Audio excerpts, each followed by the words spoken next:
अस्सलाम वालेकुम बच्चों, मेरा नाम है प्रोफेसर नईम और हमारा चैनल जो है HCCS आपने ज़रूर जो है सब्सक्राइब करना है। आज हम पढ़ेंगे कोलिगेटिव प्रॉपर्टीज़ में second colligative property elevation in boiling point. Elevation in boiling point. Boiling point क्या होता है? सबसे पहले तो आपको ये पता होना चाहिए what is boiling point. Boiling point temperature को कहते हैं, temperature at which vapor pressure of any liquid become equal to external pressure। ये एटमॉस्फेरिक प्रेशर भी हो सकता है और एक्सटर्नल प्रेशर भी हो सकता है। एक्सटर्नल प्रेशर में एटमॉस्फेरिक प्रेशर प्लस और भी आप प्रेशर ऐड कर सकते हैं।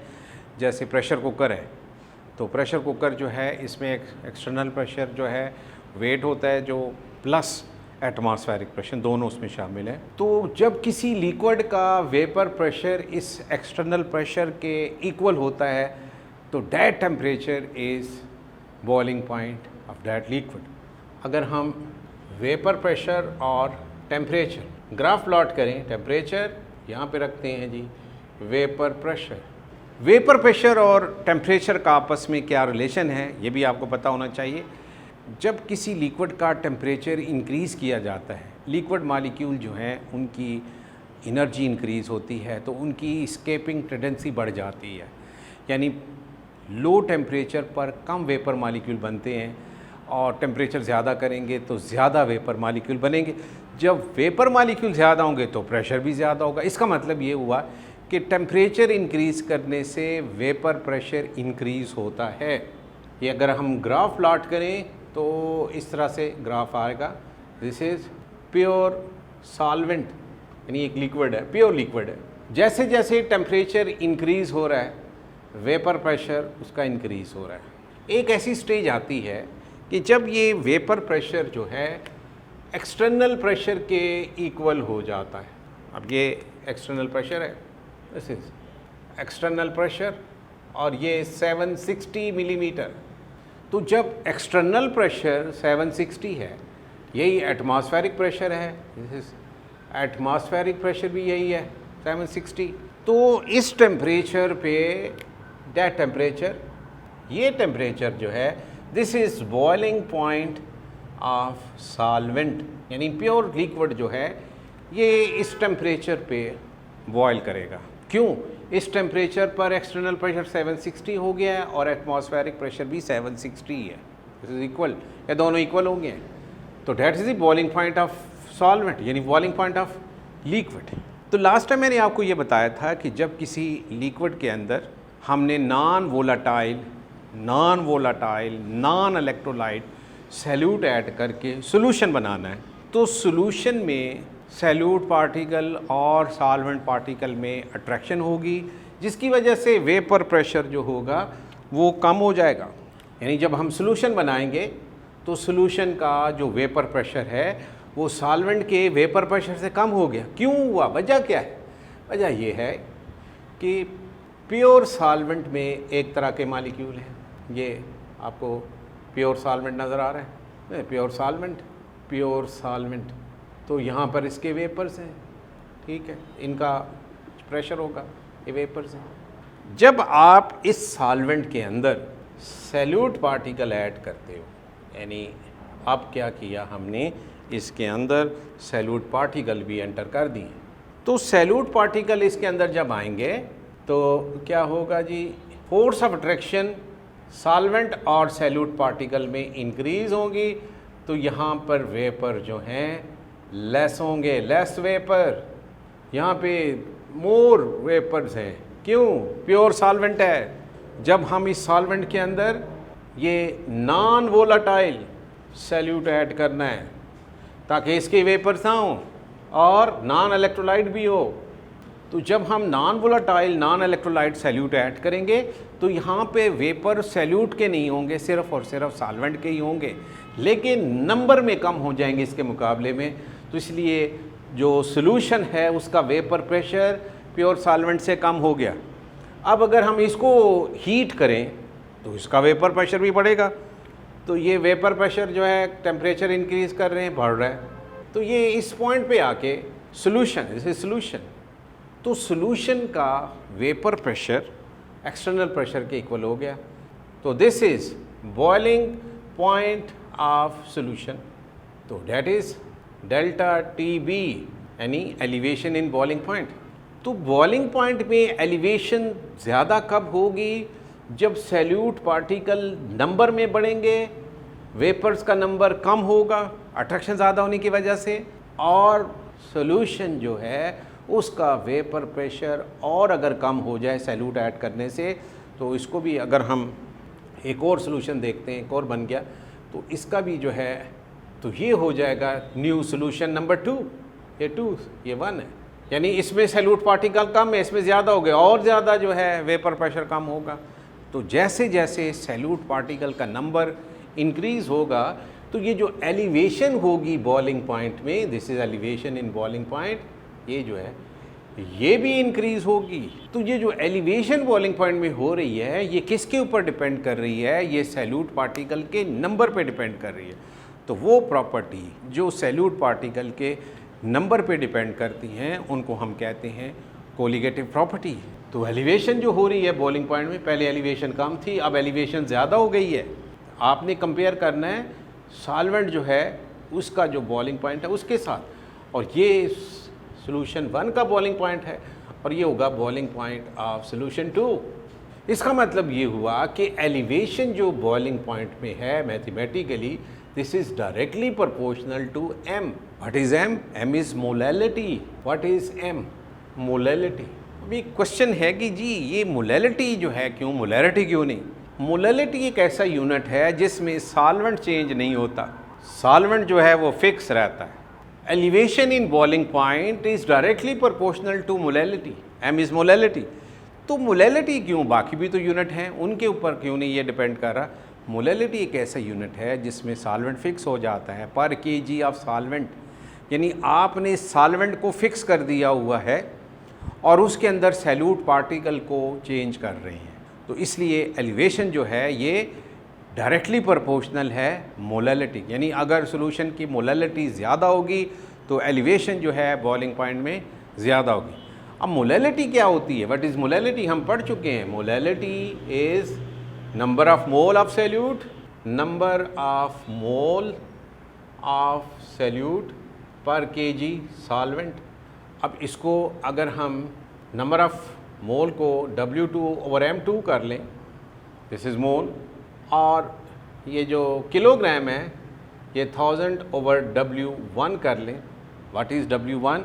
ये 1 जो है ये सॉल्वेंट के लिए, this is weight of solvent, ये ग्राम में होगा क्योंकि ग्राम में है तो 1000 पे डिवाइड होगा तो किलोग्राम बनेंगे। W2 weight of salute, and what is M2? M2 is molecular weight of salute या molar mass of salute.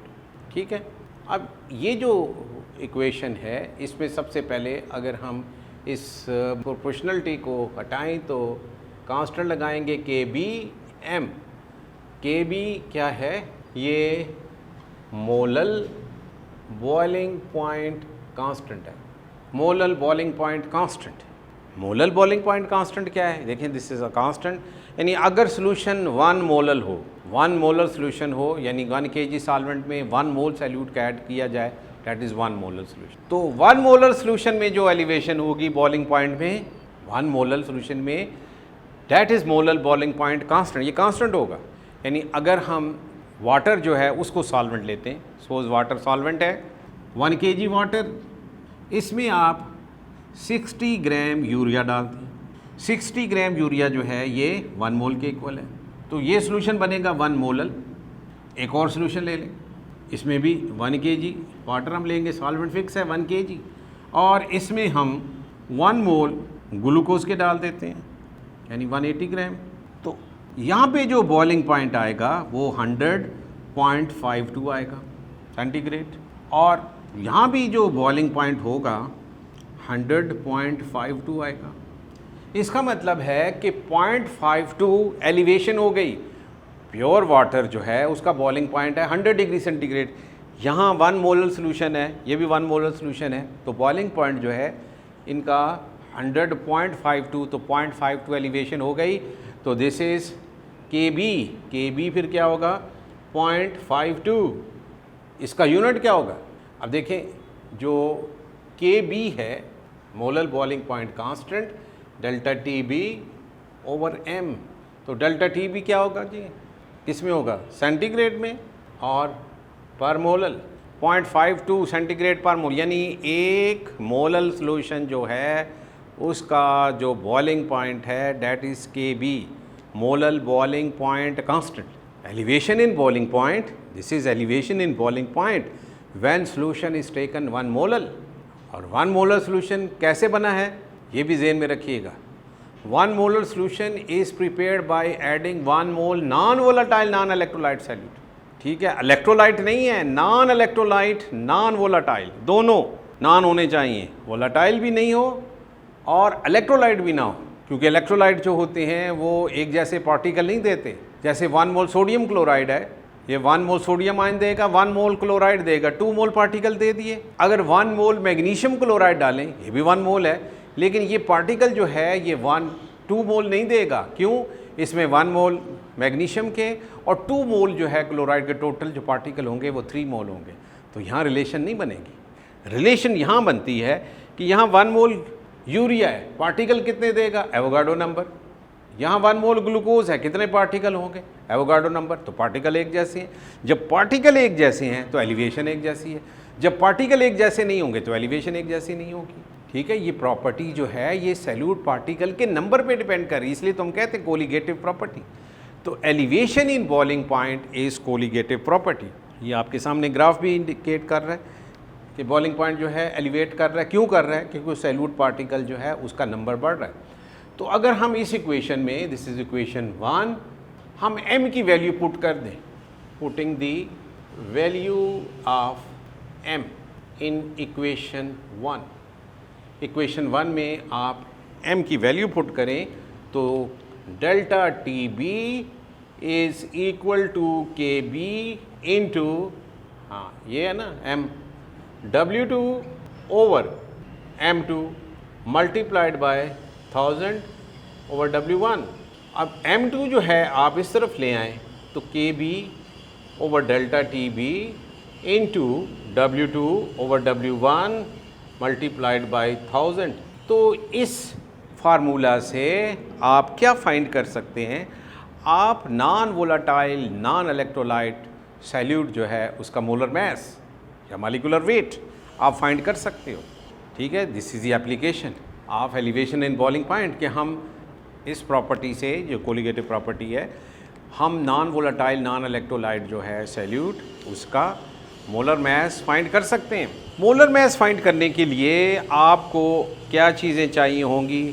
KB, delta TB, elevation in boiling point, W2, W1, यानी एक तो बैलेंस आपको चाहिए होगा वेइंग के लिए, और उसके साथ साथ आपको एक थर्मामीटर भी चाहिए होगा।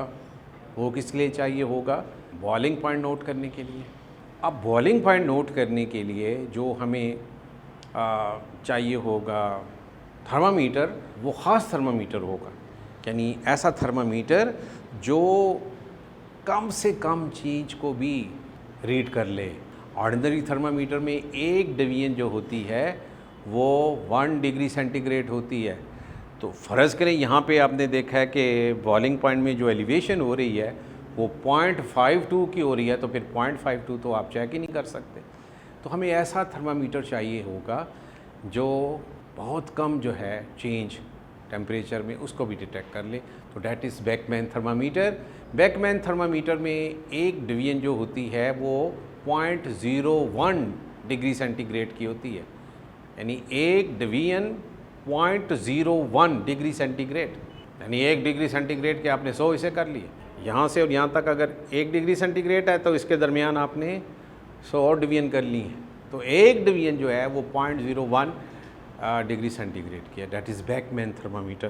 तो हमें बेकमैन थर्मामीटर चाहिए होगा। वेलेंस वो जो है वेइंग के लिए बैलेंस चाहिए होगा। एक चीज़ और भी चाहिए होगी हीटिंग के लिए। हाँ यस, हीटिंग के लिए ज़ाहिर है आपने बॉइलिंग पॉइंट नोट करना है तो आपने हीट भी करना है सॉल्वेंट को, तभी तो उसका वेपर प्रेशर बढ़ेगा और एक्सटर्नल प्रेशर के इक्वल होगा। ये देखें ये टेम्परेचर इंक्रीज़ करने के लिए हीटिंग जो है वो भी ज़रूरी है, ख़ुद ब खुद तो नहीं इंक्रीज़ होता। तो हीटिंग के लिए जो है हमें ये जो बर्नर है वो नहीं यूज़ करने, क्यों? और बर्नर का टेम्परेचर तो बहुत ज़्यादा होता है। हमें कोई ऐसा जो है सोर्स चाहिए होगा हीट का कि जो बहुत थोड़ी थोड़ी हीट इसको दे। देखें ना, जैसे आपने बाज़ार में देखा होगा कि जो ज्वेलर होते हैं उनके पास जो हथौड़ियाँ होती हैं, और ये जो रोड के ऊपर बैठे होते हैं मज़दूर, उनके पास जो हथौड़ी होती है वो एक जैसी नहीं होती।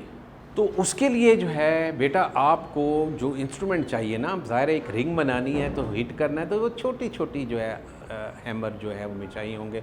और एक बहुत बड़ी जो चीज़ है उसको तोड़ना है, छत तोड़ना है, तो उसके लिए छोटी हथौड़ी से तो नहीं, बड़ा बड़ा हथौड़ा मारेंगे ऊपर, छत में मारते हैं। आपने देखा होगा मज़दूरों को, वो थोड़े से जो है वो ठीक है। तो वो एक मुहावरा भी है, 100 सुनार की एक लोहार की, 100 सुनार की एक लोहार की, यानी लोहार जिस तरह से चोट मारता है, ठीक है, और वो चोट जो है अगर एक सुनियारा यानी ज्वेलर जो है वो मारेगा तो वो 100 मारेगा, आहिस्ता आहिस्ता आहिस्ता आहिस्ता, और उसने एक ही मारनी। तो हम बर्नर नहीं यूज़ करेंगे, क्यों? बर्नर का टेम्परेचर बहुत ज़्यादा होता है। तो फिर क्या करेंगे हीटिंग के लिए? वही लिक्विड यूज़ करेंगे जिस लिक्विड का बॉइलिंग पॉइंट हमने नोट करना है, ठीक है। तो नेक्स्ट हम वही पढ़ते हैं, फिर एक न्यूमेरिकल्स भी करते हैं, या पहले एक न्यूमेरिकल्स कर लेते हैं। न्यूमेरिकल्स में देखें बेटा, आपको ये फार्मूला जो है आना चाहिए कि मॉलिक्यूलर वेट किसके इक्वल है। क्वेश्चन में भी यही पूछा जाएगा आपको कि सॉल्वेंट बता दिया जाएगा, सैल्यूट जो है वो बता दिया जाएगा। अब एक न्यूमेरिकल है, देखते हैं। न्यूमेरिकल जी, calculate boiling point of solution. करना क्या है जी? कैलकुलेट, क्वेश्चन है calculate boiling point of solution. आप सॉल्यूशन का बॉइलिंग पॉइंट बताएं। कंटेनिंग, अब सॉल्यूशन की जो डिटेल है वो बता रहा है। कंटेनिंग ये सॉल्यूशन में क्या है? इस सॉल्यूशन में 12.5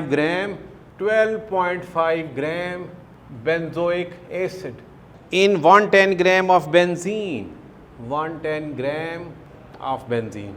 बेंजोइक एसिड जो है इसका फार्मूला दिया हुआ है जी, C6H5COOH, फार्मूला दिया हुआ है in benzene. Boiling point and KB of benzene, boiling point and KB of benzene, boiling point and KB of benzene वो क्या है जी? R 80.1 and 2.53 respectively. यानी इसका मतलब है ये बॉइलिंग पॉइंट है और ये KB है। तो मालूम क्या करना है बेटा? मालूम हमने करना है कि ये सॉल्यूशन जो है किस टेम्परेचर पे बॉयल होगा।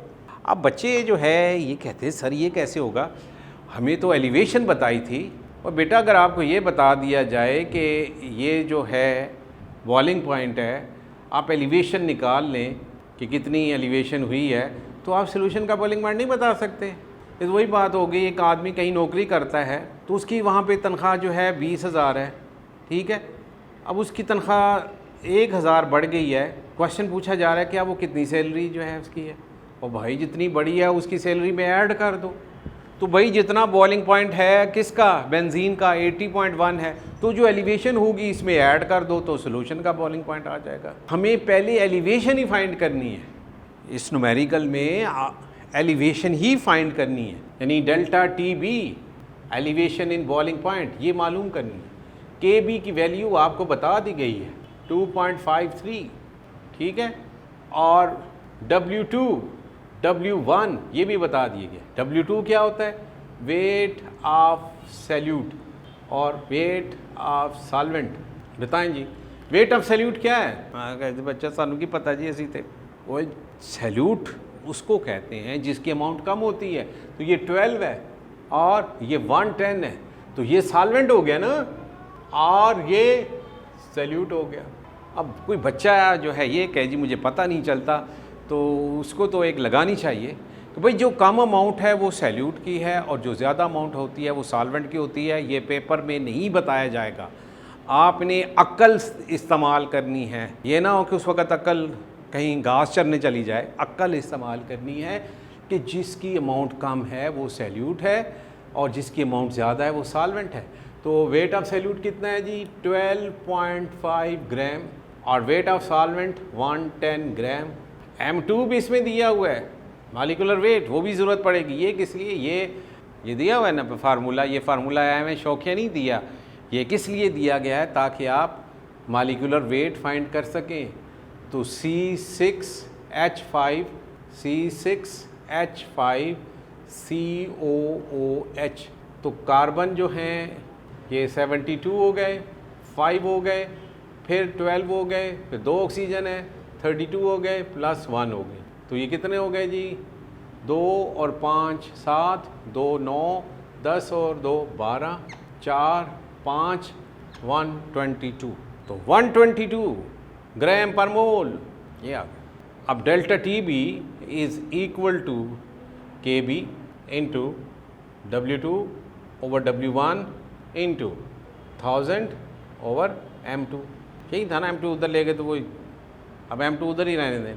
के बी है 2.53, W2 क्या है 12.5 over 110, 1000, M2 122।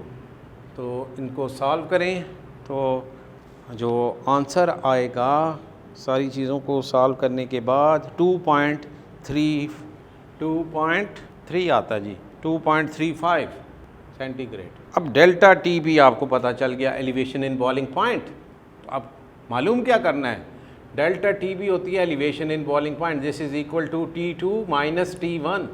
What is T2? T2 is boiling point of solution and T1 is boiling point of solvent। तो फिर हमने क्या मालूम करना है T2, तो T2 is equal to delta TB plus T1। Delta TB है 2.35 प्लस 80.1, तो आप इनको ऐड कर दें तो ये 82.45 सेंटीग्रेड होगा जी। ठीक है, यही आंसर है। और क्लियर हो गया। देखें इसमें आपने एलिवेशन फाइंड करनी है। अगर आपको एलिवेशन पता चल गई है तो एलिवेशन फाइंड करने के बाद नेक्स्ट जो है आपने ये देखना है कि सॉल्वेंट का बॉइलिंग पॉइंट दिया हुआ है उसमें ये एलिवेशन शामिल कर दें। यानी आपको इस काबिल बना दिया है मैंने कि अगर आप पानी का बॉइलिंग पॉइंट जानते हैं क्या है 100 डिग्री सेंटीग्रेड, ठीक है, इस पानी से एक सॉल्यूशन बनाएं। पानी कितना लेना है, आप पानी 100 ग्राम ले लो, 110 ग्राम ले लो, कोई भी ले लो, ठीक है, 100 ग्राम ले लो, उसमें यूरिया डाल दो थोड़ा सा। कितना डाल लें जी, चलें जी 6 ग्राम यूरिया डाल देते हैं, सॉल्यूशन बन जाएगा। अब इस सॉल्यूशन का बॉइलिंग पॉइंट क्या होगा, एक बच्चा कहता है sir ji the boiling point दूसरी नोट कर लो थर्मामीटर नाल। अब दूसरा कहता है नहीं सर इसका बॉइलिंग पॉइंट मैं आपको बताऊंगा कि इसका ये बॉइलिंग पॉइंट है।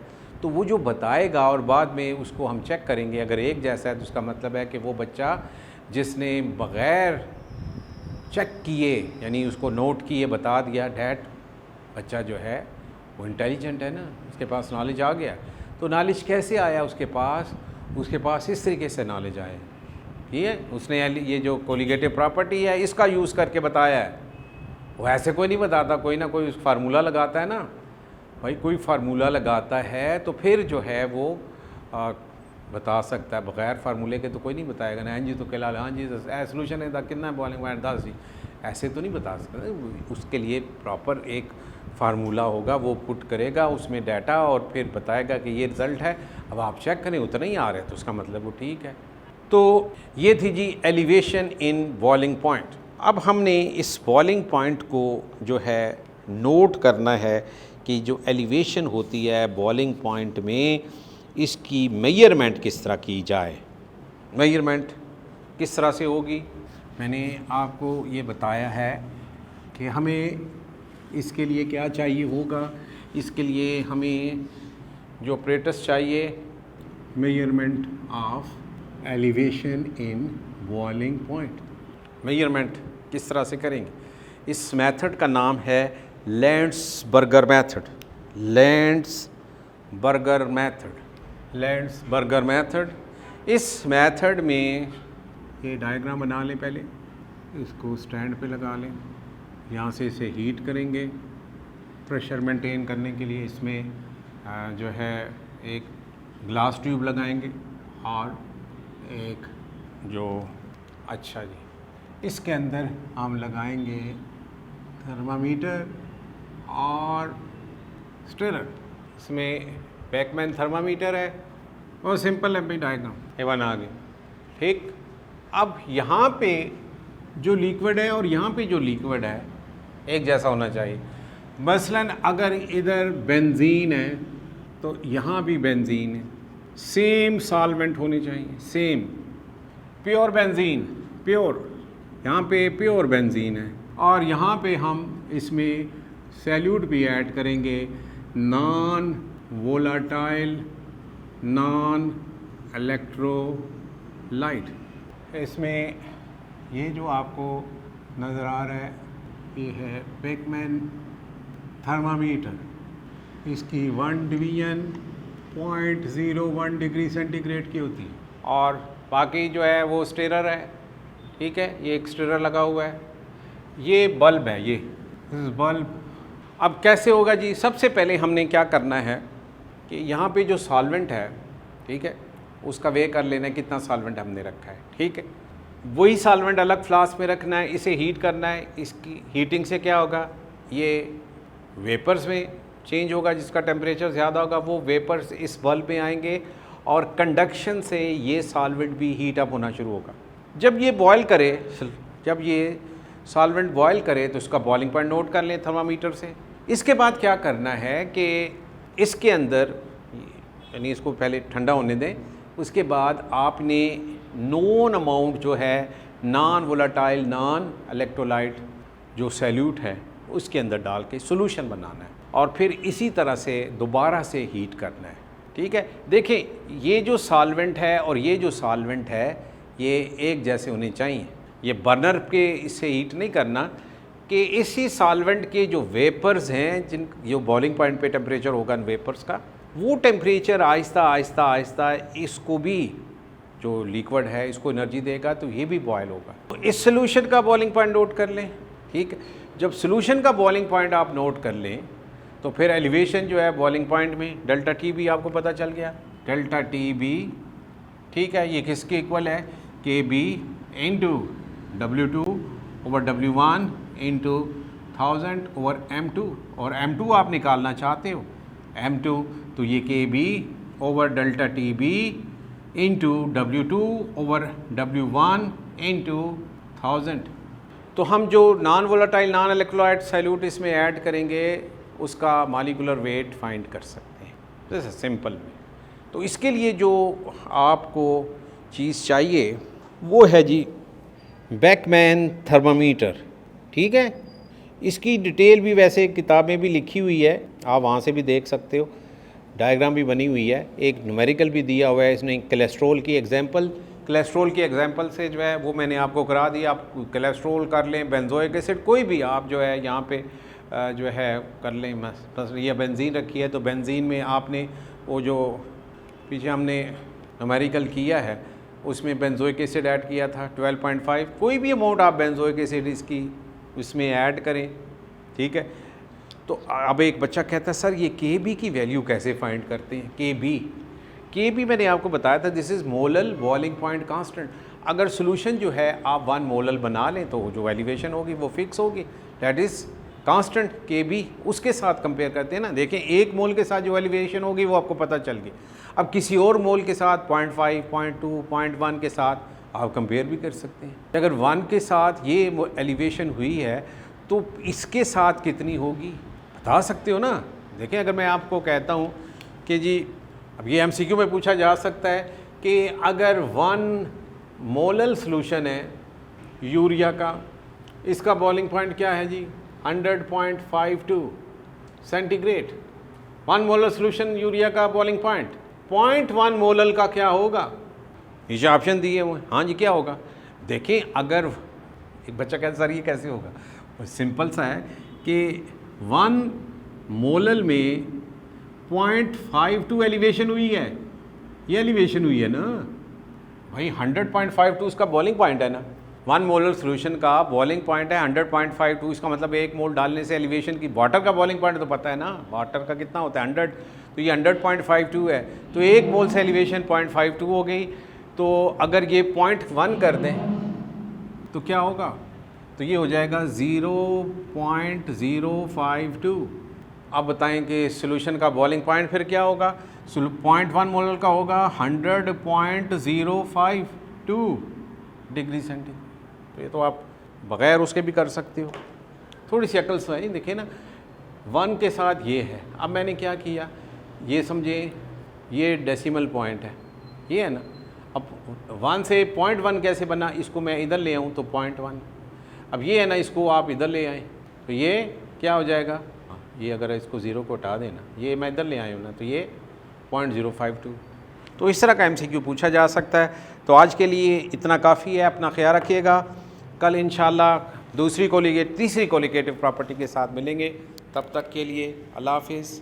हमारा चैनल सब्सक्राइब करना नहीं भूलना, HCCS लेक्चर।